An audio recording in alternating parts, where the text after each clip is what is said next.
ஹைடா நமசிவாய. இன்றைக்கு அம்மாவோட வாழ்வும் வாக்கும் பார்ட் 4. ஸ்ரீகுமார். சேப்பாடில் ஸ்ரீகுமார் என்ற ஓர் இளம் என்ஜினியர் இருந்தார். அவரை ஆஸ்திகர் என்றோ நாஸ்திகர் என்றோ கூற இயலாது. அம்மாவை பற்றி கேள்விப்பட்ட பொழுது தாம் கற்ற கல்விக்கேற்ப அம்மாவின் அருளாற்றலை விஞ்ஞான ரீதியாக ஆராயும் ஆர்வம் ஏற்பட்டது. அந்த நோக்கத்தோடு அம்மாவிடம் வந்தவர் அவரது அன்பால் கவரப்பட்டார். அந்த அன்பு வெள்ளத்தில் மூழ்கி தாம் இதுவரை அனுபவித்திராத ஆனந்தத்தை அனுபவித்தார். மனதில் பெரும் மாற்றம் ஏற்பட்டது. அம்மாவின் அன்பு பிடியிலிருந்து விடுபட மனமின்றி வீடு திரும்பினார். இதன் பின் அடிக்கடி அவர் அம்மாவிடம் வர ஆரம்பித்தார். ஒரு நாள் வீட்டுக்கு புறப்பட்ட அவர் அம்மாவிடம் விடைபெற வந்தபொழுது அம்மா அவரிடம் இன்று இங்கு தங்கிவிட்டு நாளை போகலாம் என்றார். அதன்படி ஸ்ரீகுமார் அன்று அங்கு தங்கினார். மாலை பஜனைக்கு பின் சில பிரம்மச்சாரிகளுடன் நின்று பேசிக் கொண்டிருந்தார். அப்போது அவரது காலில் ஏதோ கடிக்கவே வேதனை தாங்காமல் அம்மா என அலறினார். அந்த நிமிடமே அம்மா அங்கு வந்து என்ன மகனே என்று கேட்டபடியே அவரது காலை பார்த்தார். கடிபட்ட இடத்திலிருந்து இரத்தம் கசிந்து கொண்டிருந்தது. அந்த இடத்தில் தன் வாயை வைத்து இரத்தத்தை உறிஞ்சி துப்பினார். ஆயினும் நேரம் செல்ல செல்ல வலி அதிகரித்தது. வேதனையால் துடித்து போனார். அம்மா அவரை தம் மடியில் படுக்க வைத்து தடவி கொடுத்தார். கூடியிருந்தவர்களில் சிலர் கூறியபடி விஷ வைத்தியர் வரவழைக்கப்பட்டார். ஸ்ரீகுமாரை பரிசோதித்து பார்த்த அவர், கொடிய விஷநாகம் தீண்டி இருக்கின்றது. ஆயினும் எப்படியோ விஷம் பரவவில்லை. இது அதிசயம்தான். சில மருந்துகள் தருகின்றேன், வலி குறையும் என்று கூறி மருந்துகளை கொடுத்துவிட்டு சென்றார்.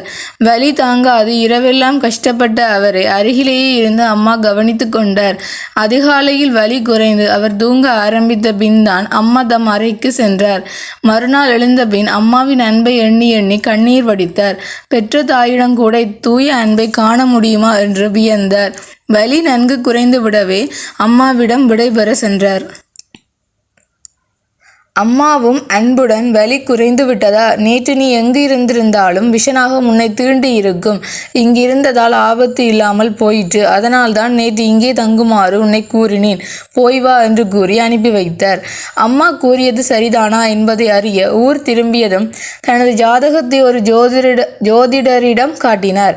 ஜோதிடர் ஜாதகப்படி 22வது வயதில் விஷ ஜந்துவால் இறக்கும் விதி இருப்பதாகவும் தெய்வ அனுகிரகத்தால் அதிலிருந்து விடுபடலாம் என்றும் கூறினார். இதனால் ஸ்ரீகுமாருக்கு அம்மாவின் மீதிருந்த பக்தி மேலும் உறுதிப்பட்டது.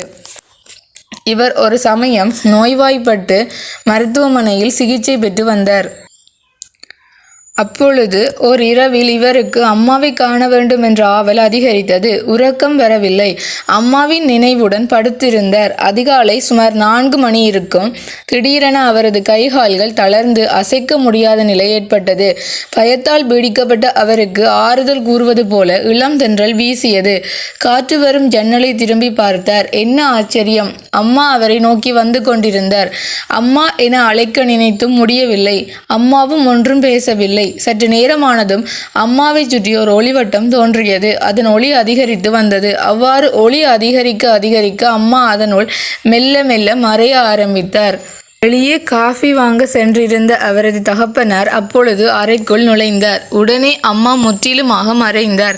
ஸ்ரீகுமாரின் நோய் குணமானது. நினைத்ததும் வந்து அருள் புரிந்த அம்மாவின் கருணையை எண்ணி ஸ்ரீகுமார் மெய் சிலிர்த்தார். சில நாட்கள் கழிந்தன. காலை நேரம் அம்மா ஸ்ரீகுமாரின் வீட்டுக்கு வந்திருந்தார். அவர் வீட்டின் முன்முற்றத்தில் சில குழந்தைகளுடன் விளையாடி கொண்டிருந்தார். திடீரென எழுந்த அவர் கிழக்கே வயல்வெளியில் நடக்கலானார். அவரது கைகள் முத்திரை பிடித்திருந்தன. சிறிது தூரத்தில் இருந்த காட்டுக்குள் சென்றார். ஒரு குடும்பத்தினர் வழிபட்டு வந்த நாகதேவதையின் சிறு கோயில் அங்கு இருந்தது. அம்மாவின் மனம் பெருமளவு ஆன்மீக நிலையில் இருந்தது. கண்கள் பாதி மூடியிருந்தன. முகத்தில் தெய்வீக புன்னகை தவழ்ந்தது. இந்நிலையில் அவர் அக்கோயிலில் அமர்ந்திருந்தார்.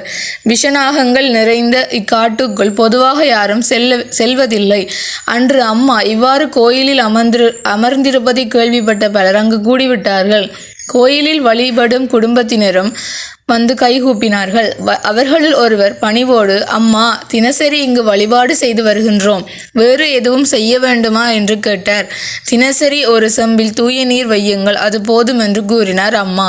அம்மா ஸ்ரீகுமாரின் வீட்டுக்கு திரும்பிய பின், அம்மா, தாங்கள் ஏன் அங்கு சென்றீர்கள் என வீட்டில் உள்ளவர்கள் கேட்டனர். அதற்கு அம்மா, அக்கோயிலில் நெடுங்காலமாக வழிபாடு நிகழ்கின்றது. அங்கு பிரதிஷ்டை செய்யப்பட்டுள்ள தேவதை அம்மா இங்கு வந்தது முதல் அம்மாவை அழைத்ததை உணர்ந்தேன். எனவே அங்கு சென்று வந்தேன் என்று கூறினார். ஸ்ரீகுமாரின் பெற்றோர் அம்மாவின் பக்தர்களாக இருந்த பொழுதும் தங்களுடைய மகன் ஆசிரமத்தில் சேருவதை அவர்கள் விரும்பவில்லை. எனவே முதலில் பெங்களூரில் ஒரு வேலை வாங்கி கொடுத்து அவரை அங்கு அனுப்பினார். ஒரு மாதத்துக்குள் உடல்நலம் குன்றி ஸ்ரீகுமார் வீடு திரும்பினார். அப்பொழுது மருத்துவமனையில் இருந்த சமயத்தில்தான் அவருக்கு முன் கூறியபடி அம்மாவின் தரிசனம் கிடைத்தது. உடல்நிலை தேறியதும் பெற்றோர் அவருக்கு மும்பையில் ஒரு வேலை தேடிக் கொடுத்தார்கள். அம்மாவை பிரிந்து சுமார் 600 கிலோமீட்டர் தூரத்தில் இருக்கும் பெங்களூரில் இருக்க முடியாமல் திரும்பிய ஸ்ரீகுமார் இன்னும் அதிக தூரத்தில் இருக்கும் மும்பைக்கு எப்படி போவார்? ஆனால் பெற்றோர் விடுவதாக இல்லை. அவர்களது தொல்லை தாங்காமல் ஸ்ரீகுமார் மும்பைக்கு புறப்பட்டார். புகைவண்டியில் பயணம் செய்த பொழுது அம்மாவின் சாநித்தியம் இருப்பதை அவர் உணர்ந்தார். அரை உறக்க நிலையில் அவருக்கு அடிக்கடி அம்மாவின் தரிசனம் கிடைத்தது. அம்மாவை தரிசித்து ஆன்மீக வாழ்வில் ஈடுபடும் முன்பே ஸ்ரீகுமாருக்கு சில அனுபவங்கள் ஏற்பட்டிருக்கின்றன. படுத்திருக்கும் பொழுது ஸ்தூல உடலை விட்டு அவரது சூக்ஷ்ம உடல் வெளியே வந்து அங்கும் இங்கும் உலவும். அப்போது சூக்ஷ்ம உடலில் அவர் இவ்வுலகை காண்பதுண்டு. மும்பையில் இருந்த பொழுது அவருக்கு இத்தகைய நிலையில் ஒரு உயர்ந்த அனுபவம் ஏற்பட்டது. பகல் நேரம் தியானித்த பின் கண்களை மூடி அமர்ந்திருந்தார். ஸ்தூல உடலிலிருந்து சூக்ஷ்ம உடல் வெளிப்பட்டது. பேரொளியும் அதை தொடர்ந்து புகை மண்டலமும் தெரிந்தது. அப்புகை மண்டலத்தின் நடுவே தேவிபாவ தரிசன நிலையில் அம்மா தோன்றினார். அம்மாவின் கம்பீரமான காட்சியால் ஸ்ரீகுமாரின் உள்ளத்தில் பக்தியும் மரியாதையும் தோன்றியது. இக்காட்சி சில நிமிடங்கள் நீடித்தன. அச்சமயம் அவரால் உடலை அசைக்கவோ கண்களை திறக்கவோ முடியவில்லை. சுமார் 8 மாதங்களுக்கு மேல் ஸ்ரீகுமாரால் மும்பையில் இருக்க முடியவில்லை. வேலையிலிருந்து விலகி ஊர் திரும்பினார். அம்மாவின் அருளால் பல தெய்வீக காட்சிகளை பெற்றார். இவை அவரது ஆன்மீக வாழ்வுக்கு வலுவூட்டின. பெற்றோருக்கும் சகோதரிக்கும் தேவையானதை செய்துவிட்டு ஆசிரமத்தில் சேர்ந்தார். இன்று சுவாமி பூர்ணாமிருதானந்தபுரி என்ற பெயரோடு ஆசிரமத்தில் சன்னியாசியாக தவம் புரிந்து வருகின்றார். ஓகேடா, அடுத்தது ரமேஷ் ராவ் அந்த சுவாமிகளை பற்றி சொல்கிறாங்க. ஹரிப்பாடு ரமேஷ் ராவ் தனது வாழ்வில் ஒரு குறிப்பிட்ட கட்டத்தில் வழியறியாது குழம்பி நிற்க நேர்ந்த சூழ்நிலையினாலோ சமூகத்தின் வஞ்சக இயல்பையும் ஏமாற்றும் குணத்தையும் கண்டு வாழ்வு வெறுத்ததாலோ அம்மாவை காண வரவில்லை. ராவ் தனது 22 வயது வரை விஷய சுகங்களில் மூழ்கி ஆடம்பர வாழ்க்கை வாழ்ந்தார். அவர் வெளிநாடு செல்ல விரும்பினார். ஆனால் எல்லாம் சரியாக அமைந்த பொழுதும் விசா கிடைப்பதில் சில தடைகள் ஏற்பட்டன. ராவின் நிலையை அறிந்த நண்பன் ஒருவன் ஒருமுறை, நீ வள்ளிக்காவுக்கு வா என்று அழைத்தான்.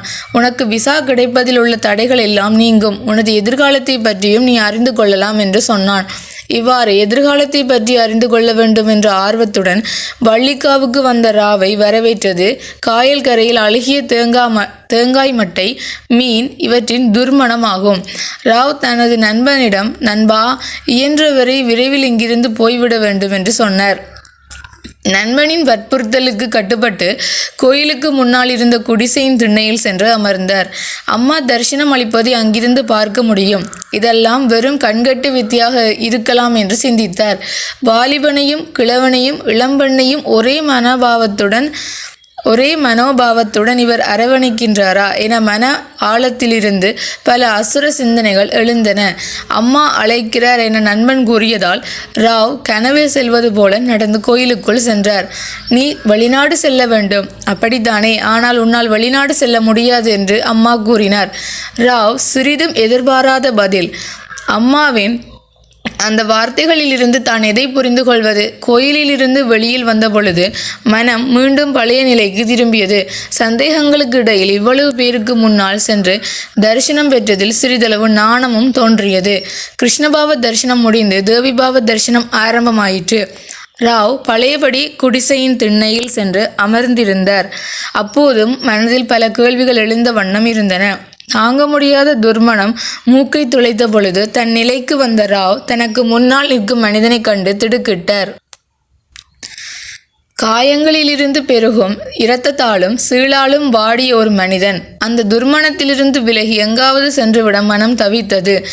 அருகில் நிற்பவரிடம் அந்த மனிதனை பற்றி விசாரித்தார். அந்த மனிதனின் பெயர் தத்தன் என்றும் அவனுக்கு குஷ்டரோகம் என்றும் புரிந்தது. தத்தன் கடைசியாகவே தரிசனத்துக்கு செல்வான் என்பதை புரிந்து கொண்ட ராவ் காத்திருந்தார். தரிசனம் நிறைவடைந்தது. ராவ் கோயிலுக்குள் சென்றார். எல்லோரையும் போல் ராவையும் கோயிலிலிருந்து வெளியேற்ற முயன்ற பொழுது அம்மா தடுத்து விட்டார். தத்தன் அம்மாவுக்கு அருகில் வந்தான். முகத்தில் எந்தவித மாற்றமும் இல்லாமல் அந்த அழுகினாரும் உருவத்தை நிறைந்த தாயன்புடன் அம்மா அரவணைப்பதைக் கண்டு ராவின் உடல் முழுவதும் வியர்வையில் குளித்தது. நான் காண்பது என்ன என்று திடுக்கிட்டார். யாரும் பார்க்கவே விரும்பாத ஒரு குஷ்டரோகியின் புண்களை கீறி அதிலிருந்து வெளிவரும் சீலை தம் நாவால் நக்கி துடைக்கும் அம்மா தனது யுக்தியும் புத்தியும் அகந்தையும் அந்த அளவற்ற கருணையின் முன்னால் தலை குனிவதை ராவ் அறிந்தார். மனதில் பொங்கி வந்த எல்லா அசுர சிந்தனைகளும் எரிந்து அடங்கின. ஒரு குற்றவாளியைப் போல மனதுடன் ராவ் அழுதார். விடியற்காலை 5 மணிக்கு தரிசனம் முடிவடைந்தது. ராவும் நண்பர்களுடன் புறப்பட்டு வீட்டை அடைந்தார். ஆனால் இதயமோ அதை எங்கேயோ வைத்தது நினைவில்லை. குளித்து உடை மாற்றிய உடனேயே நண்பனின் ஸ்கூட்டரை எடுத்துக்கொண்டு ராவ் வள்ளிக்காவுக்கு புறப்பட்டார். உப்பங்கழியை படகில் கடந்து சென்ற ராவ் முதலில் தமயந்தி அம்மாவை கண்டார். தரிசன தினமாக இல்லாத காரணத்தினால் ஆசிரமம் தோன்றாத அந்த காலத்தில் அம்மாவை இப்படி வாலிபர்கள் வந்து காண்பது தமயந்தி அம்மாவுக்கு இஷ்டமில்லை. இருந்தாலும் ராவின் சோர்ந்த முகத்தை கண்ட அவருக்கு இரக்கம் தோன்றவே ராவின் கையில் உணவு பாத்திரத்தை கொடுத்துவிட்டு 2 தினங்களாக மகள் ஒன்றும் சாப்பிடவில்லை. பக்தர்கள் கொண்டு வந்து கொடுத்தால் சில சமயங்களில் சிறிது சாப்பிடுவாள், நீ இதை கொண்டு போய் கொடு என்றார். ராவ் உணவு பாத்திரத்தை எடுத்துக்கொண்டு தமயந்தி அம்மா காண்பித்த இடத்தை நோக்கி நடந்தார். கோயிலுக்கு பின்னால் சென்ற ராவ் அம்மாவின் மற்றொரு நிலையை கண்டார்.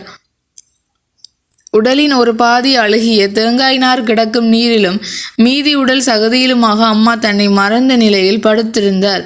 இக்காட்சியை கண்ட ராவின் மனதில் முதலில் தோன்றிய எண்ணம், அட ஆண்டவா, இதற்கு பைத்தியமா? வார்த்தைகளுக்கு எட்டாத ஒரு அமைதி அந்த இடத்தில் நிறைந்திருப்பதாக ராவுக்கு தோன்றியது. அம்மாவின் மூடிய விழிகளில் கண்ணீர் நிறைந்து நின்றது. யாருக்காக, எதற்காக இந்த கண்ணீர்? உணவு பாத்திரத்துடன் ராவ் அருகில் நெருங்கியதை அறிந்த அம்மா கண் திறந்து புன்னகை புரிந்தார். மகன் வருவாய் என்று அம்மாவுக்கு தெரியும். ராவின் கட்டாயத்தின் பேரில் உணவு பாத்திரத்தை கையில் வாங்கிய அம்மா சகதியில் புரண்ட கையால் உணவை பிசைய ஆரம்பித்தார். சில உருண்டை உணவை ராவிற்கு கொடுத்துவிட்டு அம்மாவும் சாப்பிட்டார். மகனுக்கு தியானிக்க தெரியுமா? அம்மாவின் கேள்வியை புரிந்து கொள்ள முடியாமல் ராவ் பேசாமல் இருந்தார். அப்படி ஒரு வார்த்தையை அதுவரை அவர் கேட்டதில்லை. தனது அறியாமை, அறிய வேண்டிய ஒன்றையும் இதுவரை அறியவில்லை என்றும் படிக்க வேண்டியது எதையும் படிக்கவில்லை என்றும் புரிந்து கொண்ட ராவின் அகங்காரம் அப்பொழுது நீங்கியது. தரையில் அமரவும் அறியாத ராவை கோயிலுக்குள் அழைத்து சென்ற அம்மா பத்மாசனத்தில் அமர்ந்து கண்களை மூடினர். தாயை பின்பற்றும் சிறு குழந்தையைப் போல ராவும் அமர்ந்து கண்களை மூடிக்கொண்டார். இடையிடையே கண்களை திறந்து பார்த்தார். அப்போதெல்லாம் அம்மா அசையாமல் அமர்ந்திருந்தார். உடலில் சிறு அசைவு கூட இல்லை.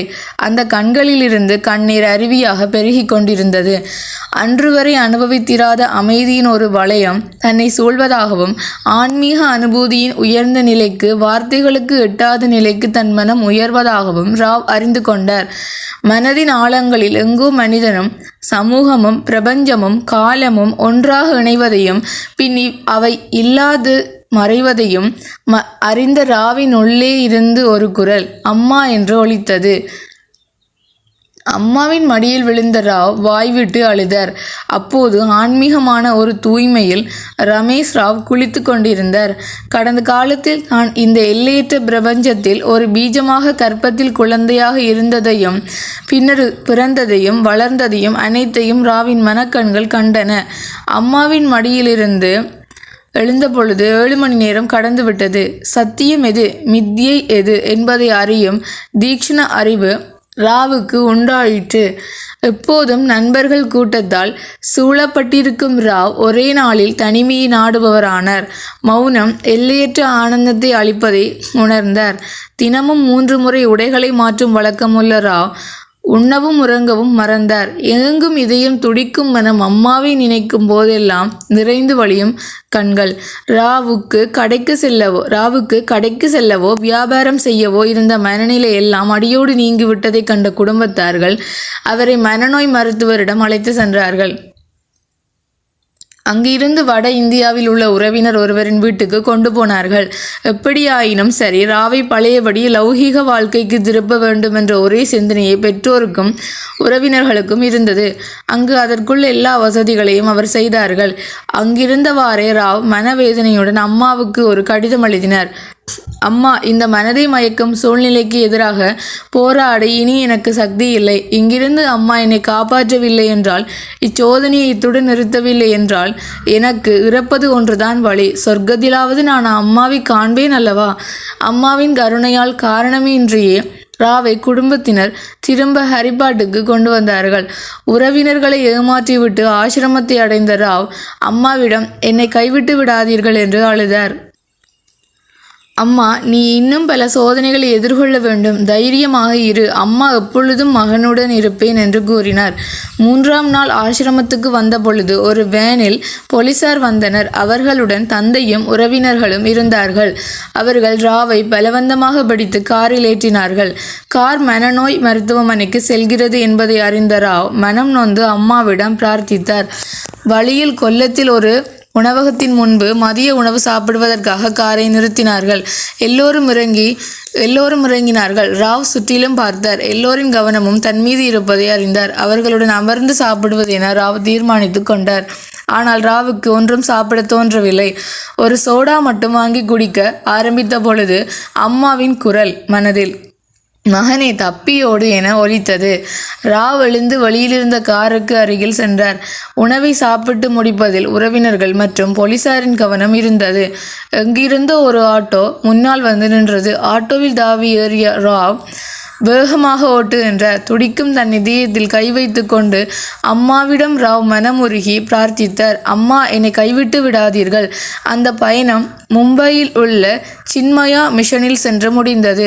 அங்கிருந்தும் ராவ் எல்லா விவரங்களையும் அம்மாவுக்கு எழுதினார். சில மாதங்கள் சாஸ்திர படிப்பென சின்மயா மிஷனில் செலவிட்ட ராவை தேடிய ஒரு நாள் அம்மாவின் கடிதம் வந்தது. அம்மா அந்த கடிதத்தில் ராவ் மும்பையிலிருந்து உடனே புறப்பட வேண்டும் என்றும் ராவை தேடிய உறவினர்கள் விரைவில் அங்கு வருவார்கள் என்றும் குறிப்பிட்டிருந்தது. அந்த எச்சரிக்கையின்படி உறவினர்கள் சின்மயா மிஷனுக்கு வந்து சேர்ந்த பொழுது ராவ் ஹிமாலயத்தை நோக்கி தன் பயணத்தை தொடங்கிவிட்டார். ஹிமாலயத்தில் வாழ்ந்த நாட்கள் ராவுக்கு வாழ்க்கை என்றால் என்ன, ஆன்மீகம் என்றால் என்ன என்று கற்பித்தது. மாற்று உடை இல்லாமல், கடுமையான குளிரில் போர்வை இல்லாமல், சாதனை செய்தும் பிச்சை எடுத்தும் ராவ் நாட்களை கழித்தார். கடுமையான சோதனைகளுக்கு இடையில் வாட நேர்ந்த பொழுதும் அம்மா என்ற நினைவு, வாழ்க்கை மீதிருந்த நம்பிக்கை தீபம் அணைந்து விடாமல் காத்தது. பிரிவு என்னும் தீ நாக்குகளால் தாக்கப்பட்ட ராவ் பனி பெய்யும் இரவுகளில் கூட வியர்வையில் குளித்தார். கதிரவனின் கதிர்களால் பனி உருகுவதை காணும் போது ராவின் மனம் மௌனமாக கண்ணீர் வடிக்கும். அம்மாவின் புன்னகை பூத்த முகத்தை நினைத்து வாய்விட்டு அழுது சோர்ந்து உறங்கும் ராவ் கண் திறக்கும் போது அந்த ஈடு இணையற்ற அன்பு வடிவின் நறுமணம் தன் மீது படிந்திருப்பதாகவே உணர்வர். அம்மாவின் மடியில் தலை சாய்க்க ஒவ்வொரு நிமிடமும் மனம் துடித்தது. சில மாதங்களுக்கு பின் ஒரு வரம் கிடைத்தது என்பது போல அம்மாவின் கடிதம் வந்து சேர்ந்தது. மகனே, நீ திரும்பி வா. இனி எந்தவித கஷ்டமும் ஏற்படாது. ஒரு வெற்றி வீரனின் சந்தோஷத்துடன் மனம் ஆனந்தத்தால் துள்ள அம்மாவிடம் ராவ் வந்து சேர்ந்தார். உணவோ படுக்க இடமோ இல்லாத ஆரம்பகால ஆசிரம சூழ்நிலையில் ஆத்மானந்தத்தின் அமிர்தத்தை பெற அம்மா காட்டிய வழியில் ராவ் தன் புதிய பயணத்தை தொடர்ந்தார். ஓகேடா, அடுத்தது நீலு சுவாமியை பற்றி சொல்கிறாங்க. யுஎஸ்ஏயில் சிகாகோவில் 1949ஆம் ஆண்டு பிறந்த நீல் ரோசனர் முற்பிறவிகளில் பெற்ற ஆன்மீக பண்புகளின் பயனாக தனது வாலிப வயதிலேயே உலக வாழ்வின் நன்மை தீமைகளை சிந்தித்து உணர்ந்தார். இதனால் உலக வாழ்வை பற்றி துறந்து பாரதத்தை அடைந்தார். அங்கு திருவண்ணாமலையில் 1968ஆம் ஆண்டு முதல் 1079 ஆண்டு வரை தங்கி சாதனையில் ஈடுபட்டார். 1979ஆம் ஆண்டு அவர் வள்ளிக்காவுக்கு வந்தார். புகைவண்டி பயணத்தின் பொழுது களைப்பாலும் முதுகு வலியாலும் வயிற்று வலியால் சாப்பிட இயலாமலும் நடக்கவோ நிற்கவோ முடியாமலும் துன்பத்தை அனுபவித்தார். ஆசிரமத்துக்கு வந்து அம்மாவை முதன்முறையாக சந்தித்த பொழுது குறிப்பிடும்படியான அனுபவம் எதுவும் அவருக்கு கிடைக்கவில்லை. ஆனால் மறுநாள் இரவு கிருஷ்ணபாவ தரிசனத்தின் போது களரியிலிருந்து ஒரு ஆன்மீக அலை எழுந்து தன்னை அடைவதாகவும் தன்னை ஆனந்தத்தில் ஆழ்த்துவதாகவும் உணர்ந்து கொண்டார். காரணமின்றி அவர் அழுதார். அதன் பின் அவரது உடல் வேதனை பெருமளவு குறைந்தது. களரிக்குள் அவர் சென்றார். அம்மாவின் கண்களில் அமைதி மற்றும் ஆனந்த ஒளி நிறைந்திருப்பதை தரிசித்தார். அம்மாவின் சமநோக்கு, அமைதி மற்றும் தெய்வீக அனுபூதி இதை எல்லாம் கண்டபொழுது அம்மா ஒரு ஜீவன் முக்தி என்பது உறுதியானது. அம்மா சாதாரண நிலையில் தன் மகிமையை மறைத்து வைப்பதையும் பாவதர்ஷன வேளையில் மட்டும் சிறிதளவு வெளிப்படுத்துவதையும் அம்மாவின் அருளால் முதலிலேயே நீலு புரிந்து கொண்டார்.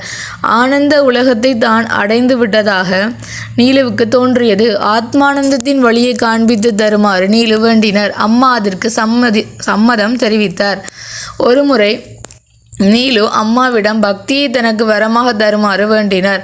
அம்மா களங்கமற்ற குழந்தை போன்ற சிரிப்புடன், என்னால் என்ன செய்ய முடியும், நான் ஒரு பைத்தியக்காரி என்றார். அன்றைய தேவிபாவ தரிசனம் முடியும் வேளையில் அம்மா நீலுவை அழைத்து வருமாறு கூறினார். கதவருகில் நின்ற நீலு அம்மாவின் முகத்தையே பார்த்தபடி நின்றார். திடீரென அம்மாவின் முகம் ஒளி வாடுவதை அவர் கண்டார். அந்த ஒளி அதிகரித்து எங்கும் ஒளி நிறைந்தது. அம்மா இல்லை, களரி இல்லை, சுற்றுப்புறம் இல்லை, இவ்வுலகமும் இல்லை. அம்மா நின்ற இடத்தில் கண்ணை கவரும் ஒளி நிறைந்து காணப்பட்டது. அந்த ஒளி நாட்புறமும் பரவியது. பின் அது சுருங்கி ஒளி புள்ளியாக மாறி சட்டென மறைந்தது. நீலு பேச்சிழந்து நின்றார். அம்மாவின் சாநித்தியத்தை தனக்குள் அவர் உணர்ந்து கொண்டார். அம்மாவின் ஜோதி தரிசனத்தை நினைத்தாலே கண்களில் கண்ணீர் பெருகும் என்ற நிலையை அடைந்தார். இத்தரிசனத்துக்கு பின் 4 தினங்கள் நீலுவால் உறங்க முடியவில்லை. தெய்வீக உணர்விலேயே மூழ்கியிருந்தார். எப்பொழுதும் தெய்வீக நறுமணம் தன்னை சுற்றிலும் நிறைந்திருப்பதாகவே அவர் உணர்ந்து கொண்டார்.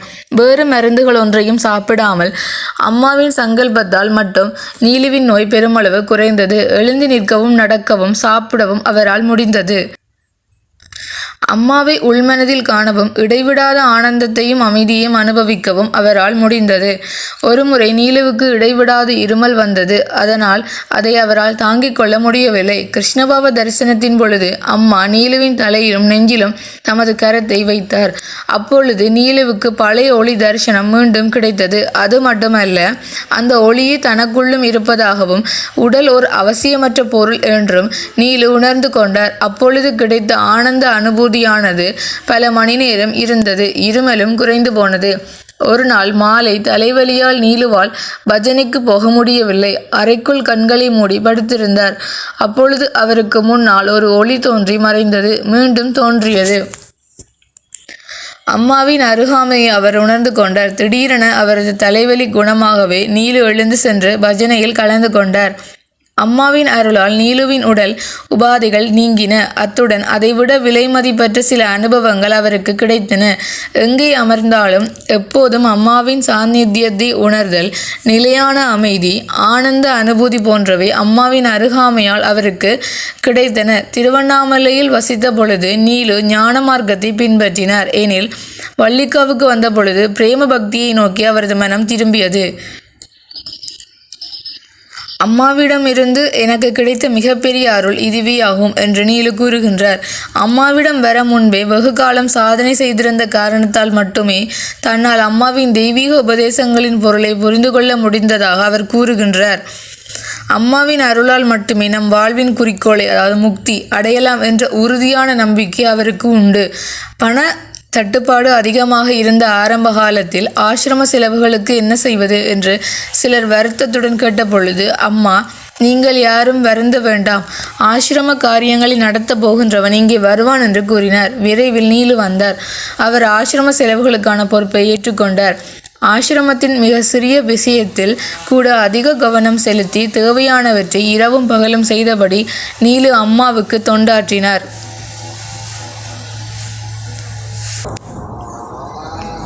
அடுத்தது வேணுகோபால் சுவாமியை பற்றி சொல்கிறாங்கடா. பாலகோபாலின் தம்பி வேணுகோபால் சிறுவயதில் இறை ஆராதனையிலும் பஜனையிலும் ஈடுபாடு உள்ளவராக இருந்த பொழுதும் கல்லூரியில் சேர்ந்ததும் ஆன்மீக விஷயங்களில் காட்டிய ஈடுபாடு குறைந்தது. ஆனால் அப்பொழுது பார்த்த ஜகத்குரு ஆதிசங்கரர் என்ற சினிமா தனது வாழ்க்கை லட்சியம் எது என்று சுட்டிக்காட்டுவதாக அவருக்கு தோன்றியது. தியானிக்க இந்த சினிமா ஒரு தூண்டுதலாக அமைந்தது. பாலுவின் மூலம் அம்மாவை பற்றி கேட்டிருந்த பொழுதும் காவி உடை அணியாத சாஸ்திரம் படிக்காத அம்மாவை தன் குருவாக காணுவது என்பதை அவரால் சிந்தித்து பார்க்க முடியவில்லை.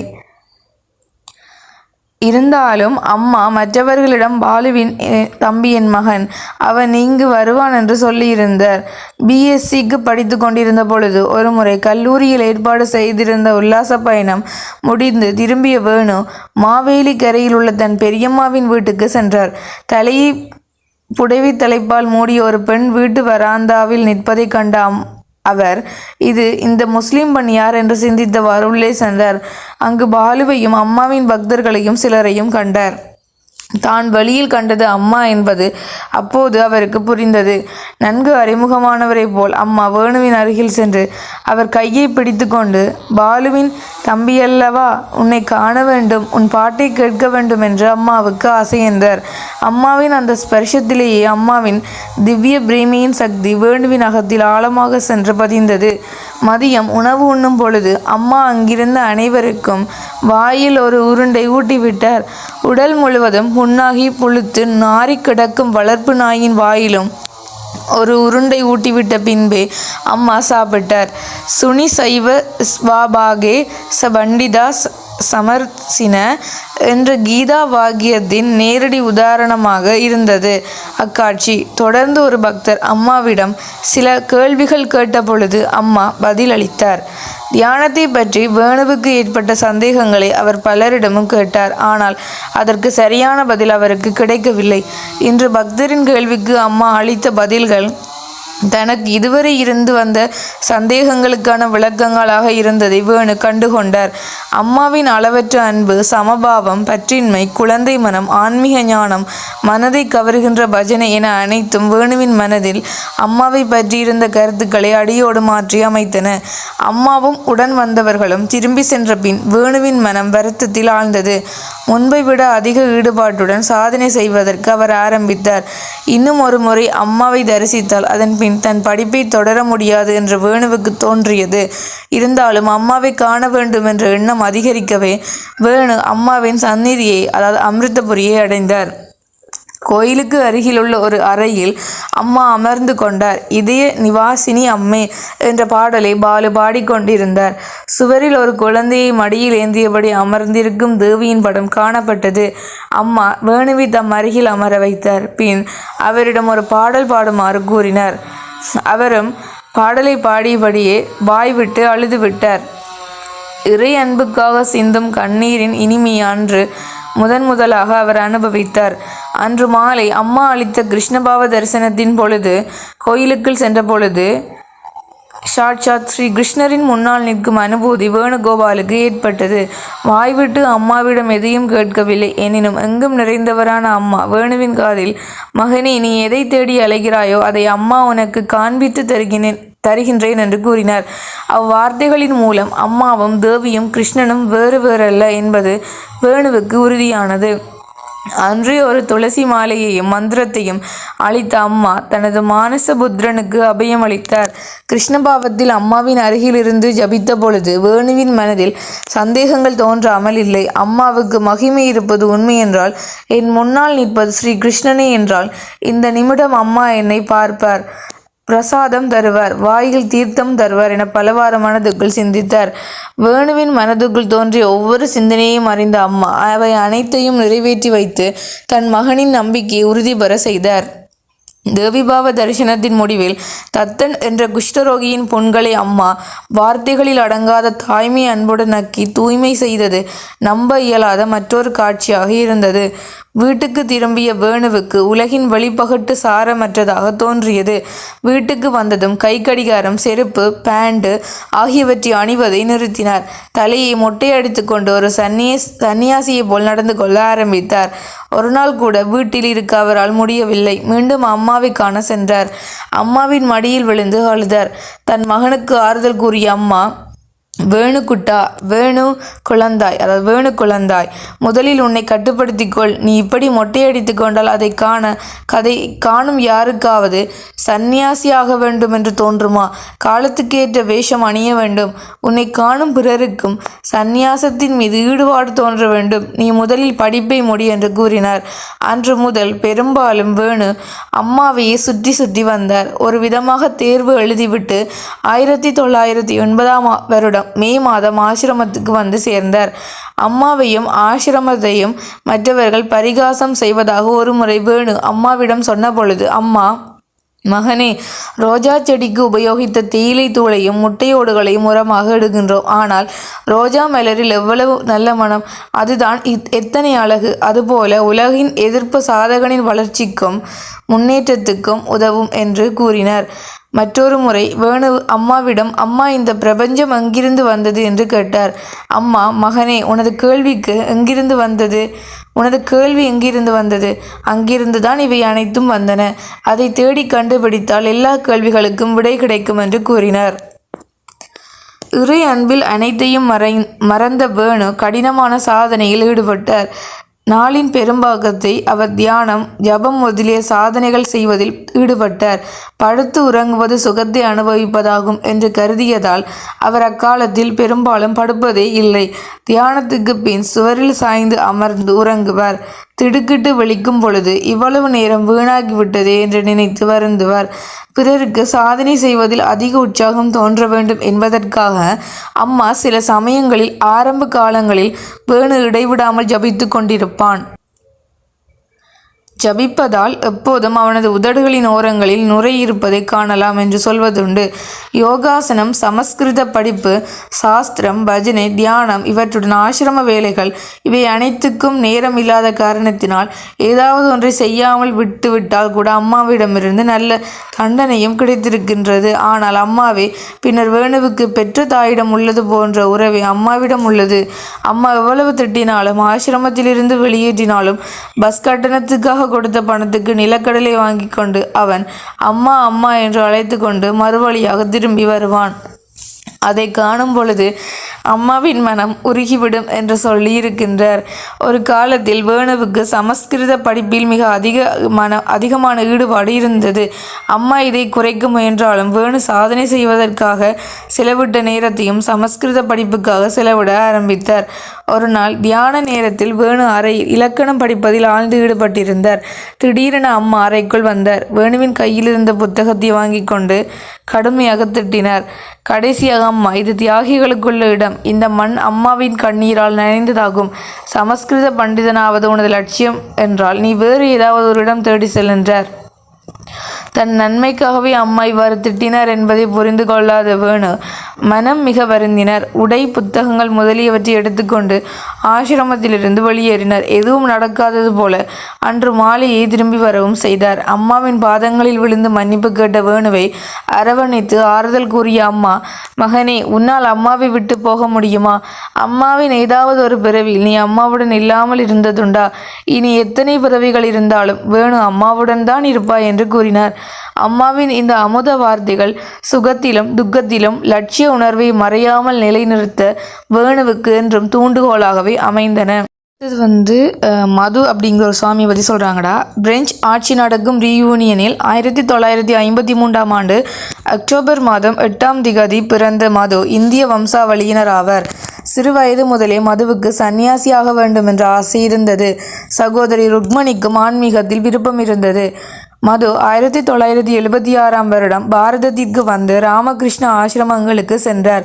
ஹிமாலயத்துக்கு சென்று சாதனைகள் புரிவதை பற்றி பேலூர் மடத்தின் சுவாமி வீரேஸ்வரானந்தரிடம் கேட்டார். சுவாமி ஹிமாலயம் செல்ல வேண்டாம், தென்னிந்தியாவுக்கு செல், அதுதான் உனக்கு நல்லது என்று கூறினார். அவர் கூறியபடியே திருவண்ணாமலைக்கு சென்று சாதனை புரிந்து வந்ததற்கிடையில் ஒரு பக்தர், காளியை வழிபடும் நீங்கள் வள்ளிக்காவுக்கு செல்லுங்கள், காளி அங்கே இருக்கின்றார் என்று கூறினார். இதன்படி அவர் வள்ளிக்காவுக்கு 1980ஆம் ஆண்டு வந்தார். அப்போது பாவதரிசன சமயம். அம்மா களரியில் காயத்ரியிடம் மது வெளியில் நிற்கிறான், நீ போய் அழைத்து வா என்று கூறினார். களரிக்குள் சென்று கிருஷ்ணபாவம் அழித்து கொண்டிருந்த அம்மாவை கண்டதும் தன்னை அறியாமல் மது அழுது விட்டார். அம்மா மதுவிடம், எவ்வளவு காலமாக நான் உனக்காக காத்திருக்கிறேன் என்று கூறினார். மறுநாள் அம்மா சுவாமி வீரேஸ்வரானந்தரின் புகைப்படம் ஒன்றை கையில் பிடித்தபடி, இது யாருடைய படம் என்று எல்லோரிடமும் கேட்டார். அருகில் அமர்ந்திருந்த மது, சுவாமி வீரேஸ்வரானந்தர் என்றார். அம்மா, இவர் நல்ல மனிதர், வீரேஸ்வரானந்தரை தியான சமயத்தில் கண்டதாக அம்மா மதுவிடம் கூறினார். தன் சீடனான மதுவை தென்னிந்தியாவுக்கு அனுப்பிய தீர்க்கதரிசி அல்லவா அந்த சுவாமி. அம்மா தேவிபாவ சமயத்தில் மதுவுக்கு மந்திர தீட்சை அளித்தார். 1982ஆம் ஆண்டில் மது ரீயூனியனில் அம்மாவின் பிறந்த நாளை கொண்டாடினர். அன்று பஜனை பாடிய பொழுது மது சகோதரி ருக்மணியிடம் அம்மாவை தரிசித்தார். ருக்மணியின் மூலம் அம்மா மதுவுக்கு அருள் புரிந்தார். அப்பொழுது அம்மாவின் சாநித்தியத்தை அனுபவித்த பக்தர்கள் பக்தியால் கண்ணீர் பெருக்கினர். ரீயூனியனில் அமிர்தானந்தமயி மிஷனின் கிளையை நிறுவிய மது சனாதன தர்மத்தை பிரச்சாரம் செய்வதில் ஈடுபட்டார். பணிவு, படிப்பு, உயிர்கள் மீது கருணை, செயல்திறமை என அனைத்தும் ஒருங்கி அமைந்த மது சிறந்த சாதகர். 1985ஆம் ஆண்டு பிப்ரவரி 24ஆம் தேதி அம்மா அவருக்கு முறைப்படி பிரம்மச்சரிய தீட்சை அளித்து பிரேமானந்த சைத்தன்ய என்ற பெயர் கொடுத்தார். மது அம்மாவின் மகிமை இவ்விதம் கூறுகின்றார். என்னை நானாக்கியது அம்மாவே. அம்மாவை நான் தரிசிக்கவில்லை என்றால் உலகியல் வாழ்வில் ஈடுபட்டிருப்பேன். சந்நியாச மார்க்கத்தில் என்னால் உறுதியாக நிற்க இயல்வதற்கு அம்மாவின் அருளே காரணமாகும். தனி மனித தகுதியை விட குருவின் அருளே ஆன்மீக முன்னேற்றத்துக்கு மிக முக்கியமான தேவை ஆகும். அடுத்தது சௌமியா அப்படின்ற சுவாமியை பற்றி சொல்கிறாங்கடா.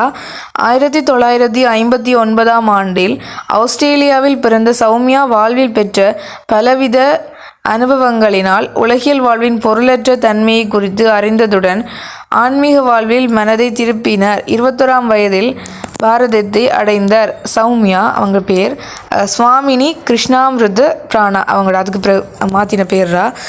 அவர் ஆஸ்திரேலியாவில் இருந்து பாரதம் வந்து மகாராஷ்டிராவில் கணேஷ்புரி ஆசிரமத்தில் வைத்து அம்மாவை பற்றி அறிந்து கொண்டார். 1982ஆம் ஆண்டு அவர் வள்ளிக்காவுக்கு வந்தார். அம்மாவை கண்டதுமே ஆசிரமத்தில் தங்கிவிட தீர்மானித்து கொண்டார். அதற்கான காரணத்தை சௌமியா இவ்விதம் விவரிக்கின்றார்.